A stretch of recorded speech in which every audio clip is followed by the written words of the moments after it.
Mu gihe hasigaye imisi idashika indwi gusa kugira inkino mpuzamakungu z'urukino rwa volleyball rubera ku Musenyi rigatangura aha mu gihugu c'u Burundi mu gisagara ca Bujumbura, imyiteguro igeze kure nkuko bishikirizwa na Serge Ntakavura arongoye ishirahamwe ry'urukino rwa volleyball mu Burundi. Muri rusangi gushika ubu imyiteguro imeze neza kuko ikibuga aho tuzokinira ubu kiriko kirategurwa, hanyuma imipira tuzokoresha muri iyo competition Federation Internationale de Volleyball yamaze kwirungika, ibikorwa vyo kubaka aho tuzokinira no kuvuga ubwugamo bw'abashitsi b'iteka meri iriko irabwubaka, no kuvuga rero muri make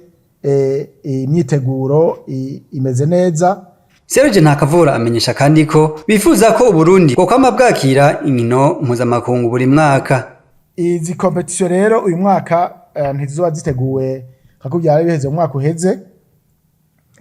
kono n'abantu bumva ko ari benshi, tuzorihisha amafaranga ku muryango, zorihisha amafaranga 5,000, hanyuma hazobariho n'amatike sponsor ku bazoba bashaka guterera, no kuvuga Federation Burundi de Volleyball babicishije mu rukino rwa volleyball beach, kuko n'urukino tugomba ko rushinga imizi ngaha mu gihugu cacu. No kuvuga l'objectif ni yuko